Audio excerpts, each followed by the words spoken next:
Bien, chères Beaucairoises, chers Beaucairois, monsieur le député, madame la conseillère départementale, monsieur le conseiller départemental, je salue aussi des collègues maires, maire de Saint-Andiol qui est parmi nous et d'autres collègues qui sont également parmi nous.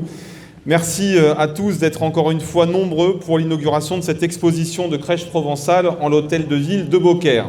Je tiens avant tout à remercier Mireille Fougas, adjointe au maire de Beaucaire déléguée à la culture et aux traditions, et tous ceux qui ont préparé cette exposition, Jean-Pierre, Valérie, Loévan, Karine, de vrais artistes qui ont passé tout un week-end à installer cette fabuleuse crèche tous ensemble. Ils ont pour cela d'ailleurs failli perdre leurs doigts à cause du froid. On peut les applaudir. Merci aussi à Corinne, à tous les hommes qui ont aidé à transporter le matériel nécessaire. Je tiens, et mes élus avec moi, à célébrer avec tous les Beaucairois l'inauguration de cette crèche. Inaugurer l'exposition de cette crèche, c'est symboliquement entrer dans la période de Noël. Cette crèche, c'est donc un peu Noël avant l'heure. La crèche, c'est une tradition ancestrale. Alors oui, bien sûr, c'est la naissance du Christ, envoyé parmi nous pour racheter nos péchés. Mais à travers cette exposition, nous célébrons aujourd'hui une tradition plus récente et profane, l'esprit de Noël, pour tous ceux nombreux qui ne sont pas particulièrement religieux. La crèche de Noël est pour tous ceux qui se sentent profondément français et qui veulent protéger et promouvoir nos traditions, qu'ils soient chrétiens, comme le sont les racines de la France, ou non. L'esprit de Noël, c'est encore plus de générosité et de partage que d'habitude, encore plus de famille, encore plus d'attention pour les autres. Et à Beaucaire, ce ne sont pas de 20 mots, puisque nous avons récolté tous ensemble samedi pour le Téléthon 15 000 €. Beaucaire est chaque année plus généreuse que d'autres villes beaucoup plus peuplées. Et c'est pour cela que nous avons cette année été choisis comme ville phare du Téléthon. Je remercie d'ailleurs à nouveau tous les commerçants, toutes les associations beaucairois mobilisées là aussi dans le froid aux côtés de notre CCAS. Qu'il me soit aussi permis en cette période de froid de saluer la Croix-Rouge, le Secours populaire, les Restos du Cœur, mais aussi Loisirs et Partage, la VMEH, ainsi que la Confrérie Sainte-Marie-Madeleine, qui sont à pied d'œuvre à Beaucaire et ont beaucoup de travail, car la précarité dans notre pays ne fait que chaque jour se renforcer un peu plus. De plus en plus de Françaises et de Français n'arrivent plus à vivre du fruit de leur travail, du fruit de leur retraite, et cela doit tous nous mobiliser. Quand on gère un pays, on doit être juste avec chacun de ses concitoyens et on doit se préoccuper du fait qu'ils puissent se soigner, se chauffer et vivre décemment. Dans notre ville, la générosité, ce sont aussi les colis de Noël que le CCAS et la mairie donneront à nos plus anciens au casino municipal. Comme chaque année, nous irons ensuite les porter, chambre par chambre, à ceux qui sont alités dans nos hôpitaux et maisons de retraite, parce qu'eux aussi doivent pouvoir fêter Noël dans l'esprit de Noël, qu'ils aient ou non une famille. Noël, pour ceux qui en ont une, c'est partager justement des moments importants en famille, des moments qui resteront à jamais gravés dans nos mémoires, à la messe de minuit ou plus près au pied du sapin. Cette exposition de crèche que vous voyez derrière moi et que vous aurez l'occasion d'admirer dans quelques instants, avec plus de 300 santons, est typiquement provençale. Elle se distingue des autres par ces santons que les Provençaux ont élevés au rang d'art, qui représentent des métiers typiques de notre région, le berger et ses moutons, le meunier, le boulanger, le pêcheur, la lavandière. Comme les courses camarguaises ou les joutes sur le canal, cette crèche est un témoignage vivant de nos traditions, de notre identité. La tradition, ce n'est pas le passé, c'est précisément ce qui ne passe pas. C'est ce qui demeure de génération en génération, ce que l'on va léguer à nos enfants. Si nous n'avions pas nos traditions, quelle différence y aurait-il entre les Provençaux et les Basques, les Français et les Espagnols, les Européens et les Asiatiques? Ces traditions, ces différences, elles font notre richesse. Si tout le monde se ressemble, alors nous n'avons plus rien à découvrir. Nous devons être fiers de notre héritage. Des millions d'hommes et de femmes se sont battus pour nous le léguer. Nous n'en sommes que les usufruitiers et nous devons nous montrer dignes de cet héritage et le défendre coûte que coûte et quoi qu'il nous en coûte. Alors à côté de cette cause culturelle majeure, vous comprendrez que les procès qui nous sont faits pour ces expositions de crèche sont bien dérisoires. Aimer son identité culturelle, la défendre, en être fier à travers l'art, ce n'est pas haïr celle des autres. Nous aimons les pays fiers de leur identité, c'est normal, c'est naturel. Mais quand nous sommes en France, nous le rappelons souvent, nous sommes fiers d'être français, de nos paysages, de nos spécificités, de nos traditions, de nos langues régionales et d'un pays qui a de très très belles traditions. Il ne faut pas céder à ce multiculturalisme néfaste et dangereux que l'on voudrait nous imposer. mais au contraire perpétuer la culture française, l'esprit de la France, les traditions locales, régionales et françaises qui font notre spécificité à travers le monde. On doit tous se retrouver autour de cela, quelles que soient nos convictions ou nos origines. Sinon, autant aller voir ailleurs pour découvrir et partager d'autres traditions tout aussi respectables, mais qui ne sont pas les nôtres. Alors ce soir, oui, je suis très heureux de vous présenter cette exposition de crèche provençale que les Beaucairois et les touristes pourront admirer. Cette crèche, c'est un peu de supplément d'âme que nous offrons au monde. C'est Beaucaire, ville française et provençale, ville d'art et d'histoire, avec aujourd'hui les centeniers à l'honneur. Sans ces traditions, Beaucaire est une ville au patrimoine riche parmi d'autres. Avec toutes ces traditions vivantes, Beaucaire est une ville qui ne ressemble à aucune autre. Cette tradition provençale se conjugue avec une tradition française et européenne forgée, c'est un fait historique, par 2000 ans de christianisme qui ont structuré notre identité et produit des merveilles sur tout notre territoire.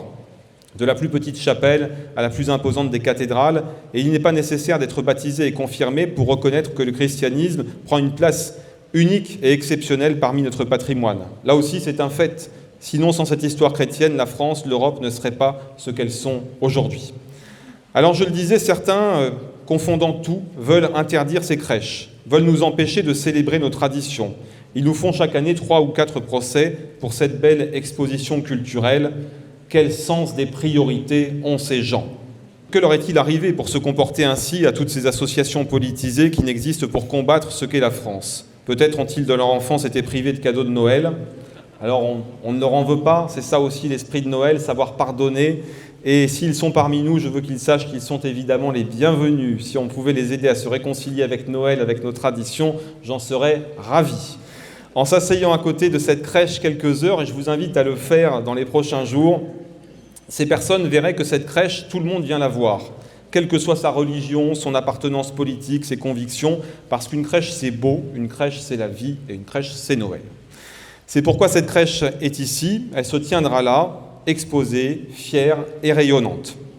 Quand on regarde les traditions exposées à Beaucaire, on est obligé de constater qu'un peuple et une culture française existent toujours bel et bien, que cette culture est belle, florissante, vivante. Je salue nos Arlésiennes qui sont là.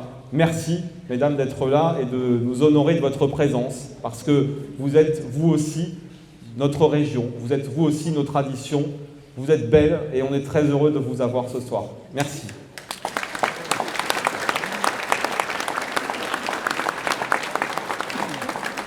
Alors, cette présence ici, c'est un magnifique témoignage de ce peuple vivant, de ce peuple de France qui brûle de vie et qui finalement ne demande qu'une seule chose, vivre sur sa terre, selon son identité et ses traditions. C'est tout cela à la fois qu'on célèbre avec cette crèche exposée aujourd'hui dans la cour de l'hôtel de ville de Beaucaire. Alors, mes amis, je dois pour terminer vous faire une confession. Pas une confession au sens religieux, hein.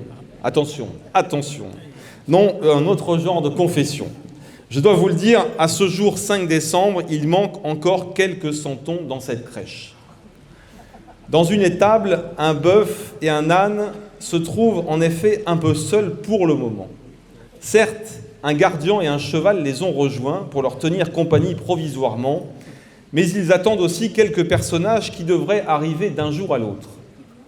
Car oui, dans une exposition artistique, culturelle et festive, il y a le mot artistique et donc artiste.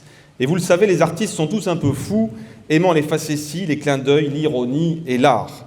Alors si vous avez suivi l'actualité, il y a quelques jours, dans le port de Toulon, notre gouvernement a accueilli, sans nous demander notre avis, un bateau, l'Océan Viking. Des migrants qui ne ressemblaient pas vraiment, il faut le dire, à des vikings, ont ainsi débarqué sur nos côtes et se sont d'ailleurs évadés aussitôt après avoir été mis dans un centre. Il n'en restait plus qu'un à la fin qui n'a pas dû trouver la sortie, ce qui est inquiétant car on nous dit qu'ils deviendront tous ingénieurs ou médecins, mais bref, passons. Eh bien, figurez-vous qu'aujourd'hui, un autre bateau se trouve à quelques kilomètres d'ici, sur le Rhône. Oui, sur le Rhône. Il s'agit de l'Océan Santon. En effet, une certaine Marie, un certain Joseph, des rois mages et un enfant à naître sont actuellement sur une embarcation sur le Rhône, l'Océan Santon. Cette embarcation, et Dieu sait qu'en Provence, notre histoire est un peu liée aux embarcations, est en difficulté et a fait savoir aux autorités que, conformément au droit maritime, elle aimerait trouver refuge dans le port le plus proche, celui de Beaucaire.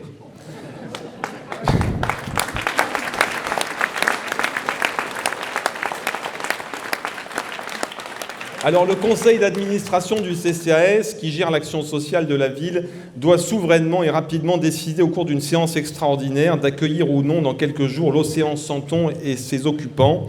Quelqu'un nous demandera-t-il de laisser ces Santons, cet homme, cette femme, cet enfant à naître, pour une fois qu'il y a femme et enfant, en difficulté sur le Rhône? Je n'ose y croire. En attendant, le bœuf et l'âne sont bien seuls dans leur étable. Cela suffira-t-il pour nous faire un procès? Dans l'attente de l'arrivée des Santons manquants, ce bœuf et cet âne seront-ils considérés eux aussi comme sacrés et attentatoires à la laïcité parce qu'ils appartiennent à la scène de la nativité? Seront-ils graciés? Le sort de ce bœuf ne tient qu'à un fil aujourd'hui, et c'est bien ce qui m'inquiète. Oui, le tribunal aura cette année à nous dire si ce bœuf doit être considéré comme un bœuf laïque ou un bœuf pas très catholique. Ira-t-il à l'abattoir des Santons, à une époque où les taureaux des Ganaderia viennent, eux, d'être sauvés par l'Assemblée nationale, monsieur le député? Nul ne le sait. Je ne le sais pas, mais ça me ferait beaucoup de peine de voir ce bœuf partir, car je m'y suis avec les années beaucoup attaché. Alors, vive l'esprit de Noël, vive la famille, la solidarité, la fraternité, la culture française, notre culture que nous aimons partager et qu'à Beaucaire nous défendrons toujours. Vive l'océan Santon, qui sera sous réserve de l'avis favorable de notre CCAS, là dans quelques jours avec ses naufragés, et un heureux événement attendu, paraît-il, avant la fin de l'année. Je vous remercie.